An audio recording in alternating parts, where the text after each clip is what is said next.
So, on behalf of the Book Club of Washington, I would like to welcome everyone to hear Suzanne Karr Schmidt tell us about the history of movable books as represented by a recent exhibit at the Newberry Library. It is one of our great research libraries in our country. I want to thank Matt Bray for suggesting that we invite Suzanne Karr Schmidt to speak to us. She is the curator of rare books and manuscripts at Chicago's Newberry Library since 2017. Before that, she was 8 years as the curator of prints and drawings at the Art Institute of Chicago. She currently serves as the director of the Movable Book Society and has researched and presented several, has written and produced events on movable books. She's had programs for publications in the Renaissance, that was for the Newberry in 2020, and for the Art Institute of Chicago. She had an exhibition on Altered and Adorned, using Renaissance prints in daily life. Her next exhibit, I'll let Suzanne tell you about her next exhibit at the that she's working on now at the Newberry. So without further ado, let me just turn this over to Suzanne. And thank you, Suzanne, and thank you all for joining us this afternoon. All right. Well, thank you, Gary, and thank you, Matt. I think I saw you on the list there. I'm really pleased to be able to meet another group of book collectors. I've been a long-term member of the Caxton Club in Chicago, and which we've done quite a lot of hybrid presentations lately, as you can imagine. So that I think there's some camaraderie there. So I'm going to tell you about a couple of things relating to just sort of extremely interactive books. And I think about pieces of paper and books sort of interchangeably, and I'm always interested when they're doing something besides sitting there waiting to be read. So everything I work on, either collecting it for the Newberry Library or putting it in an exhibition, there's going to be some kind of function that's really interesting and perhaps hasn't been underexplored. So yeah, let's look at a couple of the exhibitions I've come up with in the past. Yep, here's Altered and Adorned that Gary mentioned, where you can see extremely large groups of prints stuck together in various ways or stuck in boxes, sometimes containing other books. But in this case, it was in the context of a fine art institution where it's a little bit tricky to use books in exhibitions. And there were quite a few of them, I'm proud to say, in this one, including I don't have a picture, but a really wonderful Nuremberg Chronicle that someone had left a pair of scissors in at some point. So yeah, someday I will do an exhibition on things in books.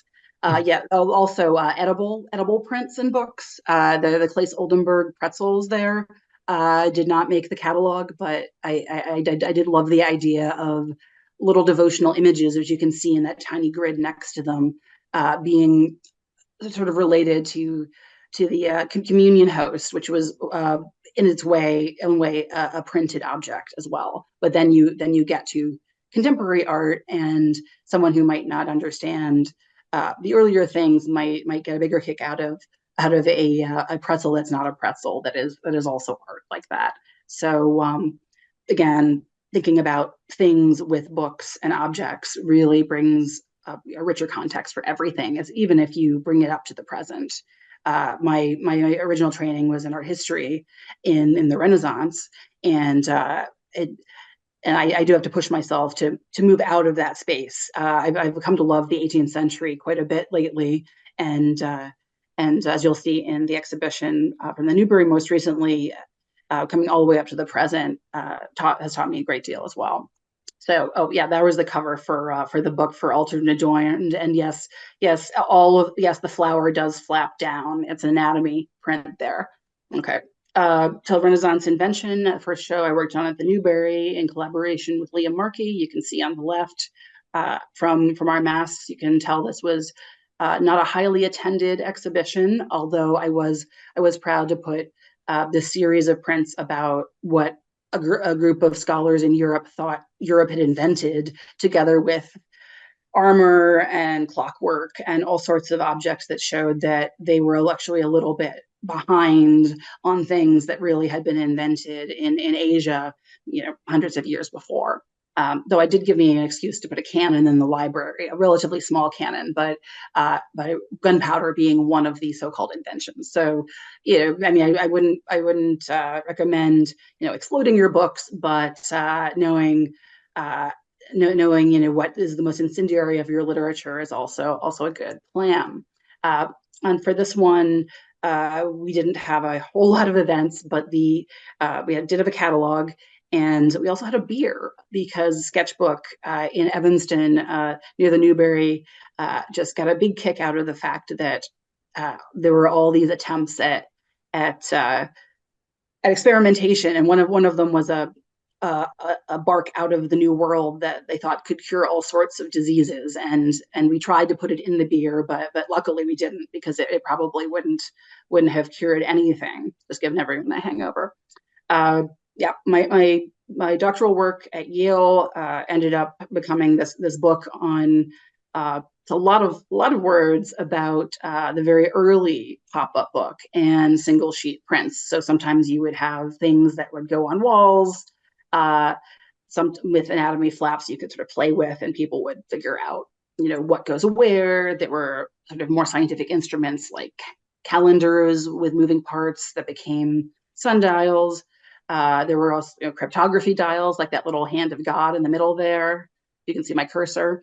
And then on the left, there's a flat print being used for political purposes around the Reformation. So I had some pictures left over in my book, and I thought, well, let's make it this potentially otherwise dry volume a interactive book itself. And so I was able to convince my publishers to include an extra set of images where you are allowed to cut out and construct this Pope is the devil flat print yourself. They did ask that I also say you could also photocopy it if you don't want to cut it out. So they didn't want to be responsible for libraries having these things cut out of their books. But same thing for this cryptography dial, which will come back, you'll see in the exhibition. I even had a little code down at the bottom there for people to figure out in the book. All right, yeah. And I tend to strike fear in the hearts of librarians everywhere with this particular photo, in which I was about to start cutting out the extra components to construct my own copy, personal copy of my own book. So, and yes, and then apply a regulation Renaissance glue stick to it. So, yeah, so that has always frightened the library. All right, so how did we get to this exhibition that was in Chicago last summer? And it was, I think, probably one of the most popular the Newberry has ever had, for a number of reasons. I can put the link to the library page in the chat later if you want to go back and look at some of the videos and things relating to it. But you see on the right a modern version of the very first surviving dial, or volvelle, because volvere, it turns. And this is the monk Matthew Paris, who's been added in by Robert Sabuda as basically the individual who was actually turning this sort of calendar dial. It was sort of a wonderful little way to bring the modern and the ancient around in 1250 together. So you can see it in the case there. On the left, you can see the front of the exhibition, which really was a lot of fun for people to walk through. And I'll show you the book in a little bit. And I'll just give you a little brief look at what it was like to enter the space.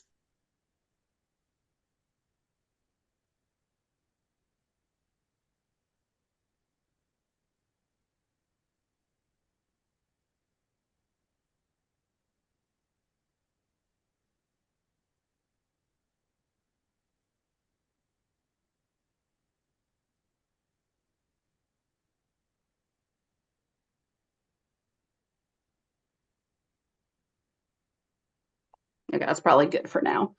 But so let's talk about how we made this interactive. One of the problems of doing an exhibition, well, really any exhibition with books, is that you can only show one set of pages. Once it's stuck in the case, it's static. It's not going to move during the show, and you can't really show anything else that's going on in the book. So what we did was we made oversized facsimiles of a number of the items that were in the show. So here's one of the pages where the cryptography dial. This is a mid 16th century Italian work of cryptography by Giambattista della Porta in Naples. This hadn't been cut out and constructed, so we used that as an opportunity to construct our own in a more durable scale. This one, there's a little dial in the middle between the monkeys that there's only two impressions of similar works like this. Basically, you turn the dial and it looks like the monkeys have changed positions. And the original in Nuremberg is on the left, and even in the 19 teens, there were scholars working on early prints like this and trying to recreate how it was originally done, including the movable parts. So again, the function really followed the form, and they didn't want to misunderstand it by not having that part. So we had to have that part. Oh, and we also did a Meggendorfer, very, very important 19th century German paper engineer and illustrator. We also made a version that people could flip through and change these heads, as well as a lenticular postcard, which I have a GIF of on the right, which was really fun to send to people. Okay, so here we were originally thinking of the layout on the left, and once our fabricator realized he couldn't actually put the book flat in the wall, it had to come out a bit towards you. We ended up with the organization you can see there. You can also see that we did have bilingual labels, which meant we had to very much understand exactly what we meant with some of the movable terminology as we went through, because it was very specific, and sometimes we were able to fix problems in the English as we went along. Oh, here are another couple of the interactives. There was a Revolutionary War battle on the left, where you could see different troop movements on the top map there, but you could actually move it in and out on the wall label. And then on the one on the right, this was somewhat risque little German emblem engraving. The barrel lid is not often present in the book. In fact, because people were probably playing with it, there's actually a woman inside there, and you can see her at the top. So we wanted to put the barrel lid back from another copy in facsimile so people could play with that.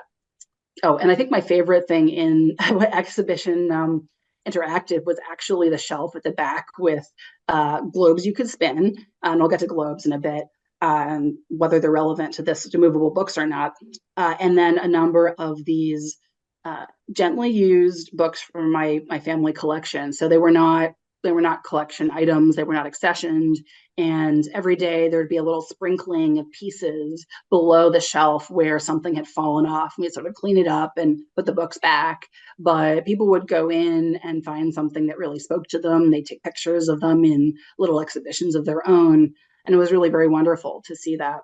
I think I did, because we didn't have any Mad Magazine issues in the Newberry collection. I really wanted to have the fold-ins represented. So there was a book of reproductions of those, just a little paperback that I put on the shelf. And it was absolutely uncreased when I put it there. And by the end of the show, every single page had been folded permanently, so you could see that someone had tried all of them out. So clearly it found the right audience at some point. I don't know, it could have been one person, could have been many, but I love that these books with all of these different structures can speak to so many people. All right. Oh, here's the Matthew Paris again. This is the reproduction on the left was on the front cover of a Movable Book Society publication celebrating, I think, the first 20 years or so. And the wonderful thing about it, it was actually about the same scale as the original. I have not personally been able to go see the original in England, I'm still hoping to do that, but it is hand drawn and painted on vellum on this animal skin. So it's relatively fragile, but I have talked to people who have been in the library room with it, and it still turns. So from about 1250 to now, I mean, that's really an amazing survival. And the fun thing about this Abuda on the left is that if you open it right, it looks like the author, the monk, is actually turning the wheel as you go by. So that's kind of sweet. All right. So what was on the door? I don't know if anyone recognizes this book by sort of mathematician Peter Appian, but he was trying to get in the good graces of the Holy Roman Emperor Charles V and his brother and all sorts of people, and he embedded sort of puzzles about their birthdays and astronomical information in these beautiful, brilliantly colored volvels. You can see the dragons on the left have to do with eclipses, so they're effectively eating the sun. So there's a lot of sort of mythology as well as astronomy going on in there. And so what you're looking at is actually a number of different movable dials, and you can see a little bit how that works here. This is while we were installing the exhibition. So there are more dials than that, especially on the left. But I wanted you to get a sense of how the center stays put and sort of holds all those other pieces down. Now, this is one of the largest and the most expensive, impressive sets of Volvel books ever made. And this was done in 1540. But Appian knew the market he wouldn't make a whole lot of money off of doing one book that only a few people could afford. So he also created a book called the Cosmography, and it was supposed to tell you all about geography, a little bit of astronomy, a little bit of time telling, and sort of finding your way in the world. And it had 5 different instruments that had moving parts, or had strings to them. I'm showing you in this case the books I originally wanted to put in the exhibition, which had from the first edition in 1524 all the way to one in 1606, which was long past Peter Appian's lifetime. But the text changed and expanded, but the instruments themselves actually stayed pretty much the same, which is sort of an interesting sort of staying power, and also the physical structures of how how these objects were attached to the page really didn't change much. Yeah, you can see the final installation on the left there going in sort of chronological order, and on the right I'm including two of the dials from a different copy of the book. But you can see on the right there's this sort of sun and moon dial, and there's basically recycling happening in the printing houses. So you can see on the back that there's some text on this one with a cutout. So people didn't waste any paper, and they would just reuse the pieces, sort of gang them up on one sheet and then just print them on the other side, cut them out, and you'd be able to use them for books like this. And it's really common. Oh, here you can just see some of the movement. Yeah, the one on the right is sort of mimicking the phases of the moon as it goes around. Now, and the one on the left is a little bit like a navigational device, the astrolabe, but it's looking down from like the North Pole. So it's sort of an odd combination of a number of different techniques. All right. Oh, another fun thing about the Newberry collection is that I'm showing you, I guess, a detail of the same thing here, is that we're the only collection in the world with, I think it's 20 different editions of this particular book by Peter Appian, and they're all different. And in 2 of them, the strings are not only original, but they have little lead weights on them, which is how you were originally supposed to set up some of these instruments, so that it would basically weigh down the strings so you could make a correct reading. And so you can see at the bottom here, there's one, and technically you were supposed to turn the book upside down to be able to use this as a sundial. I don't have the picture quite the right way, but as you can see, it was very, very complicated, and they didn't stay put. Although you can see on this French edition, it's kind of telling you that there should be a little weight here through the woodcut that I put the lead weight next to. I don't believe there were ever any lead weights on the much fancier 1540 book, the Astronomicum Caesarium, the astronomy of the Caesars, the emperors. But if you look really carefully next to the sun here, there is a tiny little bead, and there were seed pearls used to sort of slide up and down the strings for this book to help you mark your place. So there's a lot of detail in terms of the bells and whistles being used, and that's a colorful silk string. The color changed throughout the book as well. So there's a lot of fine detail, as I said, in these. Okay. I'm not going to talk about Albrecht Dürer very much, but probably the most famous artist to ever do flat prints in the 16th century. And here is a sort of a perspective diagram where those two gentlemen are showing you how you look at you approach a problem from the right angle, and they just fold out beyond the page because it needed that much more space. Okay. So one of the most common uses of flat prints rather than dials or Vaudel's was for these anatomy sheets, which was something I had included in the Altered and Adorned exhibition, which is why that sort of flap atom was on the cover.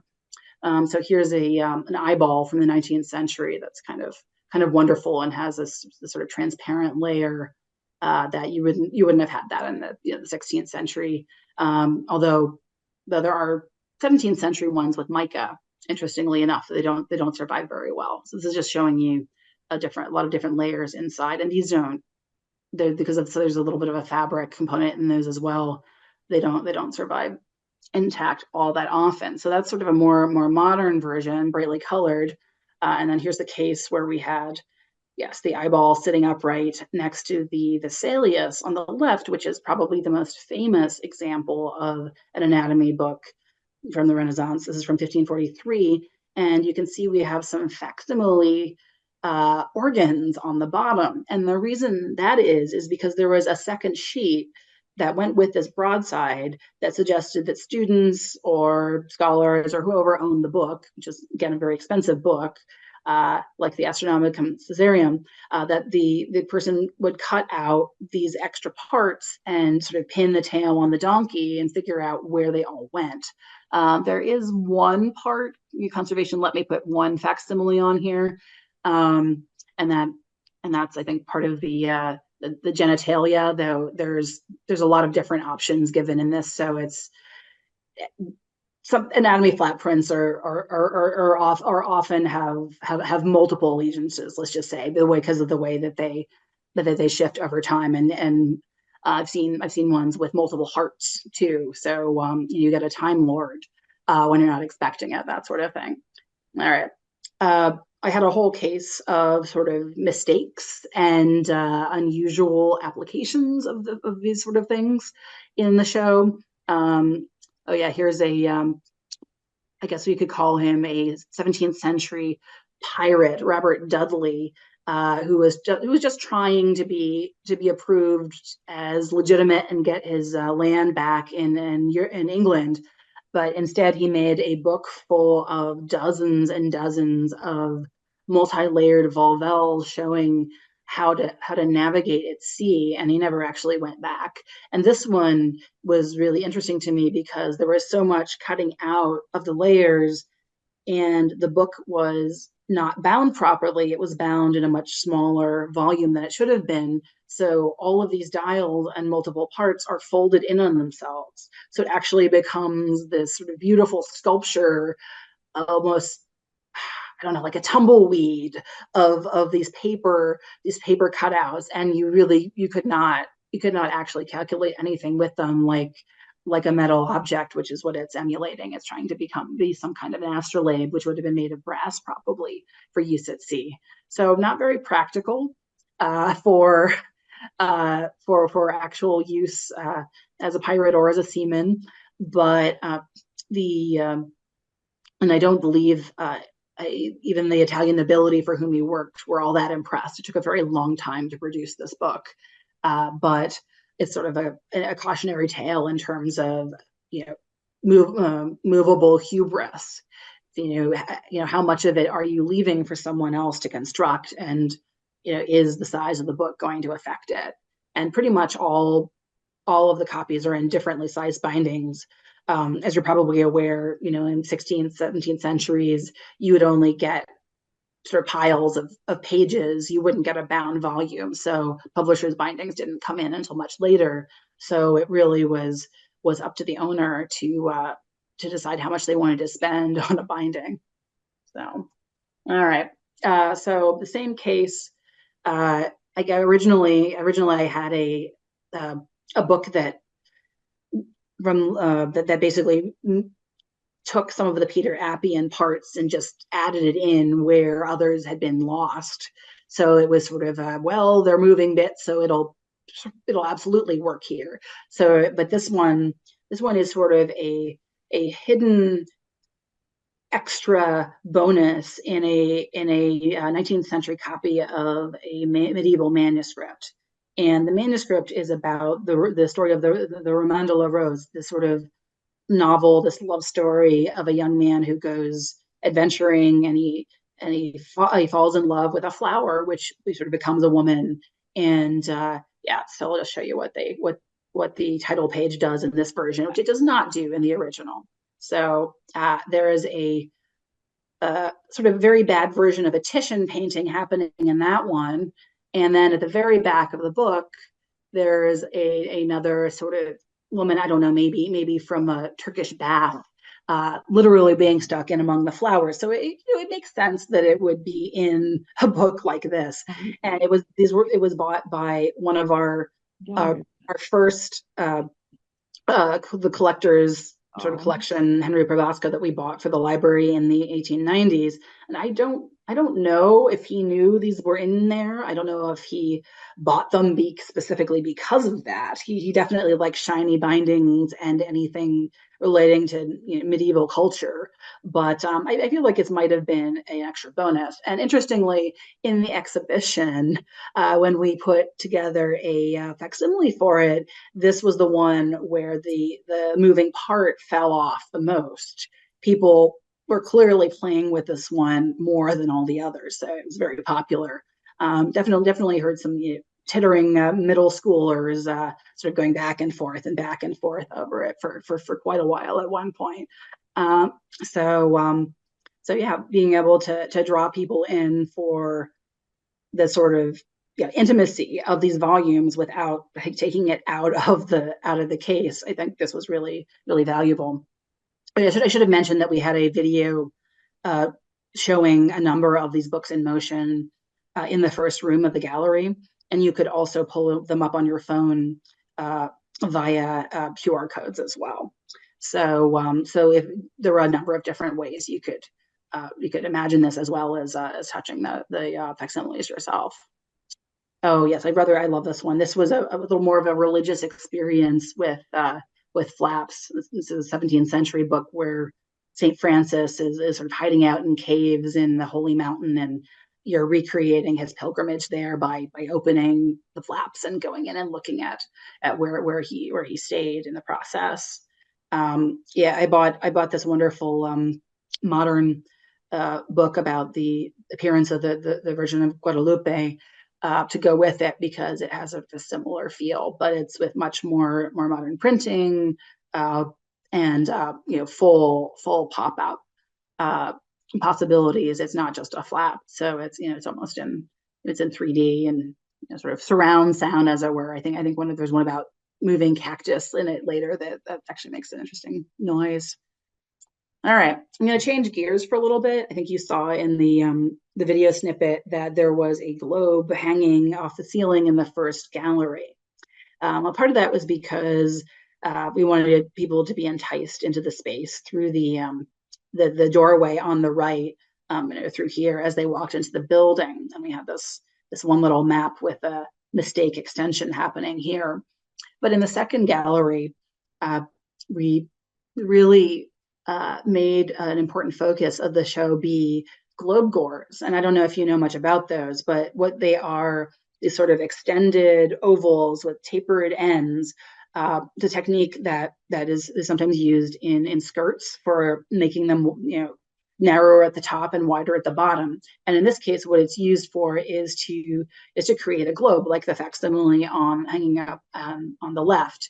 And so you can see a little bit of the scale here with the visitors looking at it, and that's actually only half of what makes up the globe on the left here. So these were extremely large engravings being created to try to show either the earth or the heavens in a lot of detail, but in a way as if you were if you were in the stratosphere, basically, if you were outside of the earth.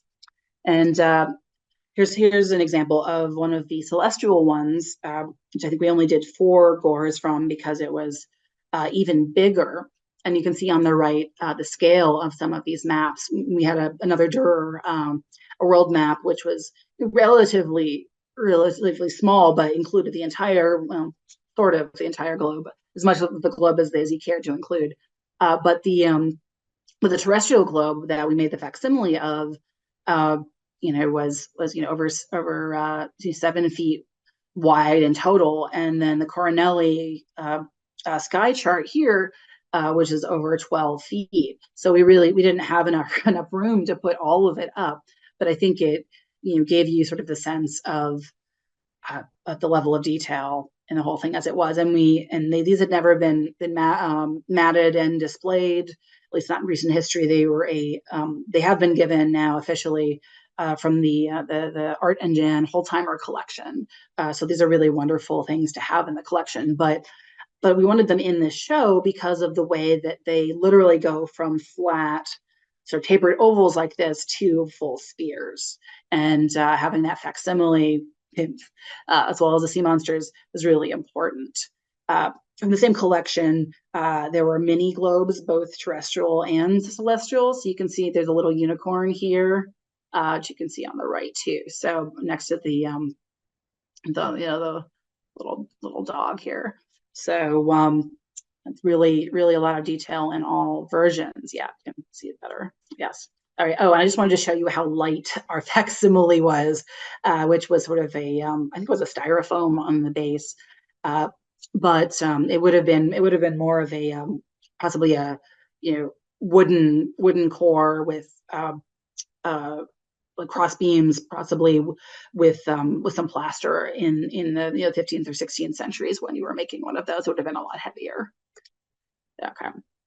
All right. So besides maps, what are some other fun and games? I mean, you can see here, this is the Meggendorfer with the different faces. I think we ended up using the lady with a cigarette, which in the 1890s was pretty risque. In the front, we've got a sort of a magician's book called a blow book, and the magician Ricky J actually showed me how to use it once. So I'm going to show you that on the right. So it's blank, right? Nothing to see here. And then, oh wait, we got some nuns. Where they got up flowers. What happens? Nothing to see here again.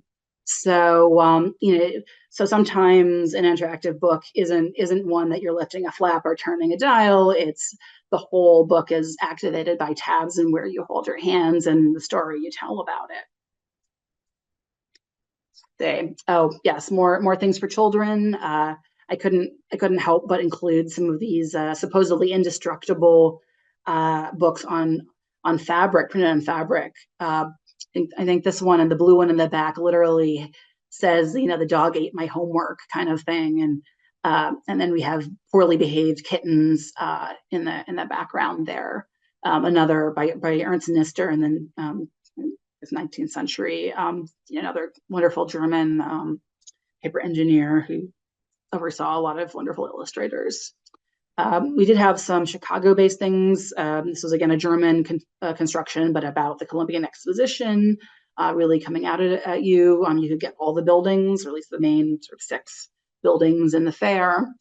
And probably the most unique object in the show was this kind of Lovecraftian story that folded all the way into a book, and that's real stained glass in the corner here by the artist Hannah Batzel. Here she is showing it off. So it actually lives in the collection totally flat, like a regular bound volume, but then it does that. So again, even something that's effectively a painting involving stained glass is having all of these interactive components. So this is sort of the last wall of the exhibit, and you can see there's a couple of holders down here and over on the far right of something very brightly colored in a vinyl envelope, and there's drawings up here which were the origins for that. So what we did was we decided we wanted to make everyone who came to the exhibition do some work. They had to use some of what they learned about techniques of moving parts, and put it together, and also remember that Newberry was sort of a kind and friendly place to be. And so we printed initially 10,000 of these lithograph sheets that were laser cut. Hannah Batzel, you just saw, was the illustrator. Sean Sheehy, my predecessor as Movable Book Society director, was a paper engineer, and they did an amazing job. I gave them some examples of things in the library and views to try to emulate, and they sort of ran with it in this really beautiful way. So these are the first 10,000. You can see one of them constructed on top. There's a much closer detail, and if you look in the center here, window here, if you rotate it, the dial, you actually get books that are in the collection going through the windows. This is probably Peter Appian again doing more calculations. There's a little barrel here because the founder of the Newberry who was someone who had actually died at sea many years earlier and didn't have any descendants, but was preserved on the way home in a rum barrel. So Walter's rum barrel. He also shows up here on his little bust the way into the library. So it's a very, very fun little object. Yeah, here's the back. If you like pirates, we have pirates, and there's the sort of book dragon really having a good time in there. Yeah, I insisted that we have this sort of archway to nowhere detail because the Newberry was never really finished. The architects were at some point told they needed to stop and not make it a full sort of square around what's now the parking lot. There was supposed to be a garden in the middle, and I like to think that someone decided we needed to keep some money for books, so they stopped, and so it sort of destabilized the building and also the pop-up Newberry in a little bit of a way. So it's very, very indicative of the state of the humanities. All right, so a little detail again. I just wanted to show you. You do have to pop out the N in the middle, but it's a Newberry doorknob, and this is what the dial turns around if you install it as a Volvel. There's a wonderful girdle book that's in our collection that shows up in here, which is a devotional book. Usually that would have been hung on a lady's belt, so she could pick it up and read and look devoted whenever she wanted to. We just had a big Shakespeare anniversary last year, and 23. He shows up in there as well. Oh, here are our artists signing a couple of the copies. And I just wanted to very quickly say that these have gone all over the world. The first 10,000 went like hotcakes. I think it really contributed to our having over 14,000 visitors to this exhibition. We printed another 6,000, and there are a few left. If you get in touch with me, I can figure out how you could buy one from the Newberry bookshop. But this one recently went to Luxor in Egypt. The glue melted a little bit, I'm told, but it did it. It went to other places, like this is the Burnham Library at the Art Institute. One on the left is in Tampa. There's a cat ignoring it. The one on the right is in London. Oh, right, in London. So we really wanted to not only have people learn about the history of what can be in a movable book, but also really, really enjoy it. So I think we were pretty successful in that. And as part of I don't know, my penance for having such a good show, for the bringing in a whole new group of people. The library, I enjoyed working on this sort of pop-up card, this little Newberry, far too much. And Sean he said, well, I've been hoping to find a good successor. Would you like to take over the Movable Book Society? And so in October, I'll have been doing that for a year. And we've already planned our next conference, which will be in St. Louis in 2025. And if anybody wants to join, we have wonderful Zoom events quarterly. We've got an amazing newsletter. And anything you want to learn about pop-up books, we have the people to talk to. You ever want to make one? We can find you someone who can work with you. So so I think I want to leave a little bit of time for questions, but I just wanted to quickly go through the next shiny big thing, which is I'm working on an exhibition on printing on fabric going back to the 15th century. This includes lots of books, but also things that would go on walls. So you can see these PhD thesis defenses where the fear of God was put in the students, and they thought if they didn't send an extremely fancy version printed on satin to their examiner, that they would absolutely not graduate. So that's giving you an example. Most of these are from the Newberry, though not the pink one on the right. I bought that at the Art Institute when I still worked there. You can have sort of lapel buttons in gold silk. The guy on the right was the Duke of Lorraine for about 6 days, so we know exactly when in 1625 that was made. People were printing at world fairs. They were trying to create 19th century books of hours, but woven out of jacquard loom silk. This is a beautiful object that won the same award as the Eiffel Tower.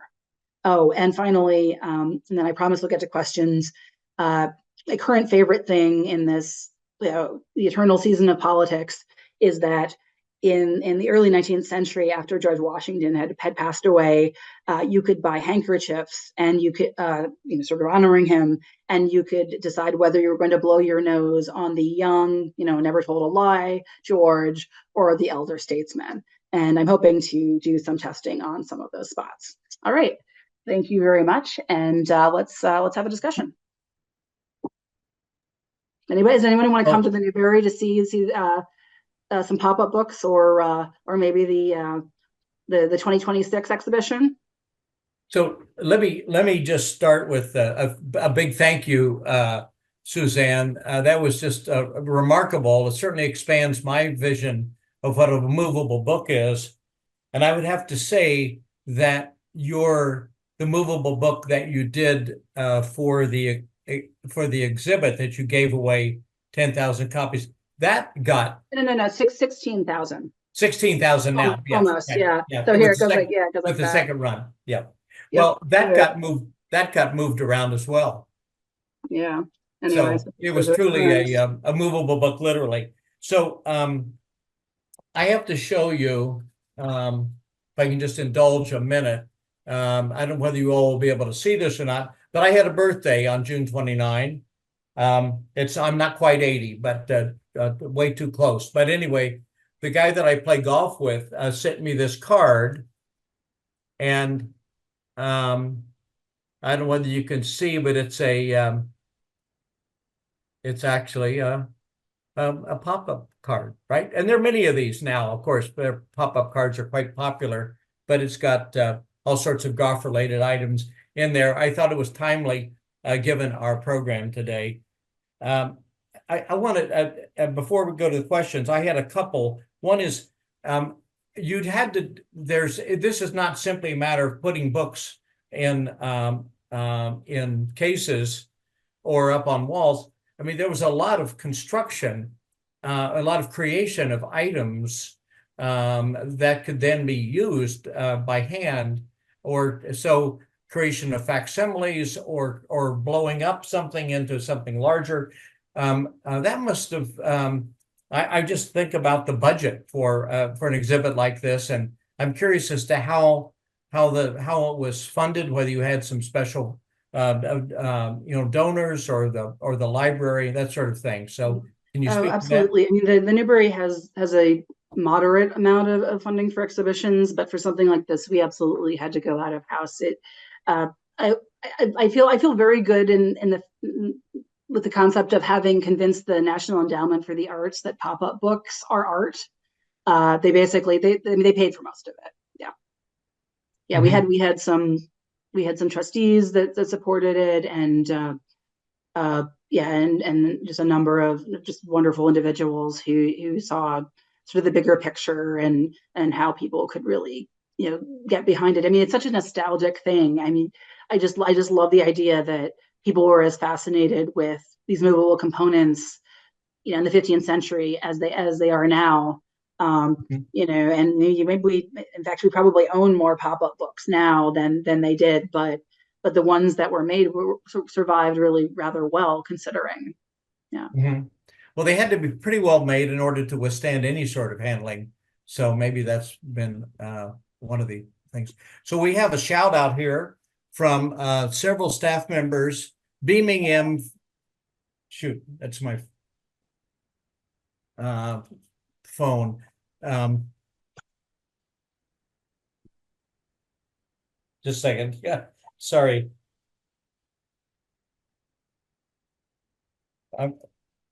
I'm sorry. That's my landline. Does anybody else have a landline? It's it's harder to turn off the buzz. So shoot, I was oh yes, I'm sorry, I was right in the middle of reading from your this is from the Tay you I can't pronounce it. You are Toka Kanaka. Anyway, they're at the University of Otago in Dunedin, New Zealand. So you have somebody from really on the other side of the world tuning in. So welcome to those people. Um, Jane Carlin has says that the Collins Library, which is down at University of Puget Sound in Tacoma, has the 1583 um, uh, cosmographic. It was one of their best purchases ever. Um, Yeah, I think that's probably one of the Antwerp copies. There were a lot produced with sort of an extended essay at the end, um, and that's when they start to have little grotesque figures pasted onto the back to keep the threads from falling through.